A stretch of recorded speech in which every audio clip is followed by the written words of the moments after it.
What was the essence of last night's movie? Breaking down. What was the name of the movie? Touch and Avoid. Yeah. Breaking down this kind of supposedly impossible task into 20-minute increments to achieve it. And these guys were completely unprepared. They were unprofessional. They didn't know what the fuck they were doing.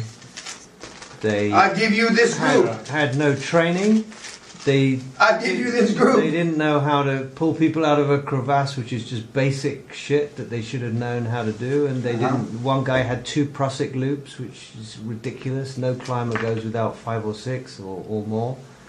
You know, and he drops one and he can't climb up the rope again. You know, so. And never give up.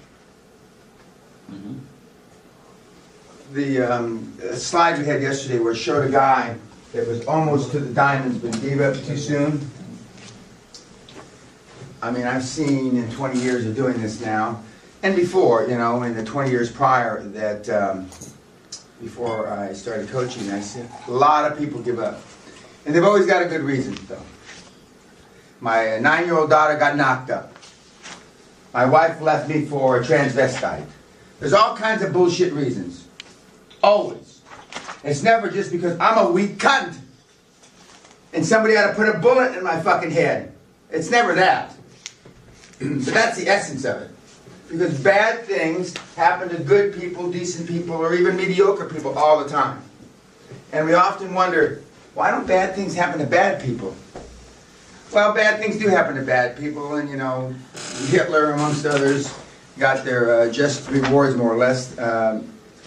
But the movie is, as Ricardo pointed out, all the things that he said, being not prepared, etc. But not being willing, not willing to give up, don't put yourself in a position to give up. I got some interesting comments about yesterday's role play.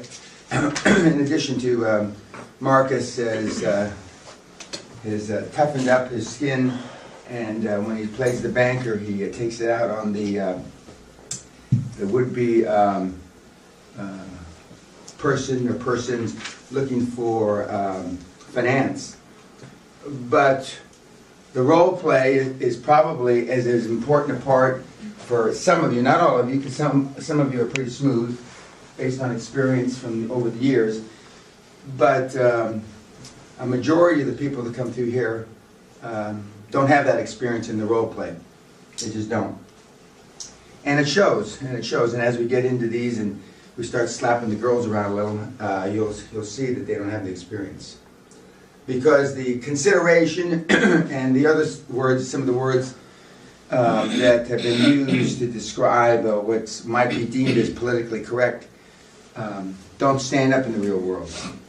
Don't stand up. I told you the story.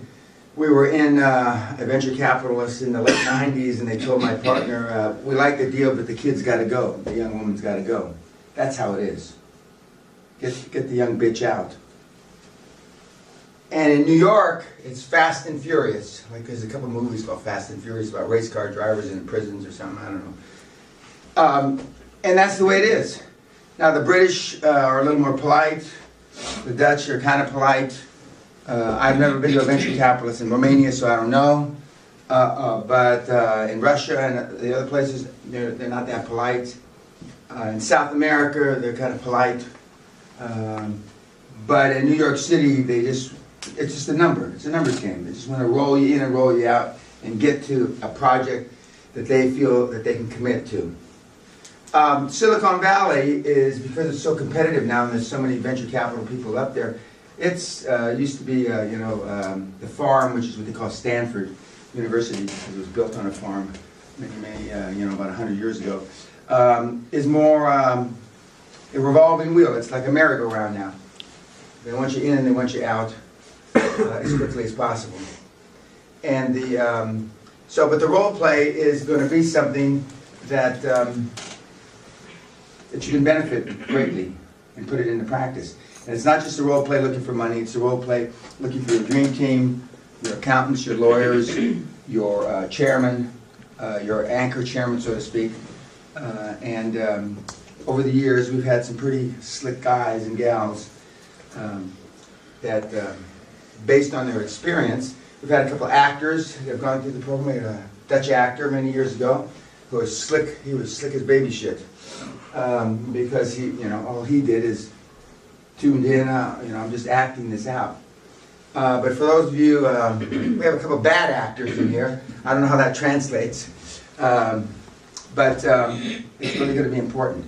And we'll do several more before the end of the seminar on Monday. And to quote our Ms. Chamber of Commerce over here, Ms. Punjabi, we do end slightly early if we're on time and we're caught up the last day. If we're not, you'll be running to get your kilt on with 5 minutes to spare. That has only happened a couple of times over the years. But the most important thing is we get to the material, and the most important thing is we're going to keep doing role play until somebody gets it near perfect. So we may be here next Wednesday. For some of you that lack the je ne sais quoi, the little extra special sauce to be able to convince somebody of something across the table, we may be here a few weeks. We'll have to see. Okay, any questions on anything we've covered to date?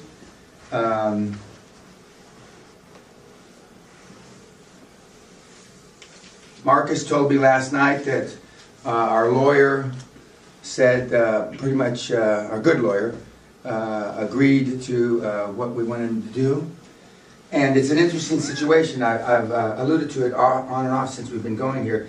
But he has advisors that basically are telling him, now just a minute, you can't do it.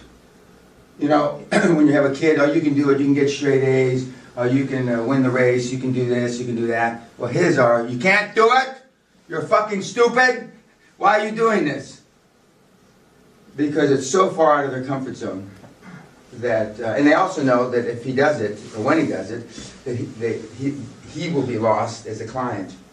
And right now, they're sucking up the tit of his fees. Very much similar to the milk cows that your dad milks every morning.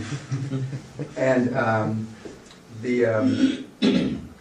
so, I mean, one of the final slides we have on the last afternoon is that when you get out of here, you have 21 hours. If you don't start making changes in 21 hours, you're not going to make changes. And when you get out there, you're going to be not only against the curve, against the wave, against conventional wisdom.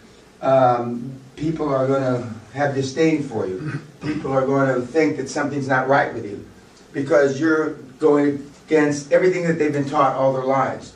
And that includes your kids, your parents, your in-laws, your lawyers, your accountants, and if I've left anybody off, them too. So another one of the last slides is it's lonely at the top. And it's an article from 2000, the Silicon Valley bubble, when the companies, high-tech companies that were selling for very, very high earnings multiple all collapsed. And there was a woman CEO who was on the front page of, I believe it was Playboy magazine. And she was an extremely attractive woman. She's wearing garters but she says that it's lonely at the top because everybody looked at her prior to her founding a Silicon Valley, a successful company, as just an attractive woman and not brains, etc. And she said that the new friends that she wasn't making, because one of the things I've already told you, friends are problems. And if you want a friend, buy a dog. The friends she wasn't making, she had to adjust herself to that non-adoration that she always got all her life. For some of you that are in a deep need of friendship, it'll be harder for you. For some of you that, as my children would say, we want to have a life, Dad, it'll be more difficult for you because I will suggest that this becomes your life. Okay, if there are no questions, Thank you, Megan. We'll see you later.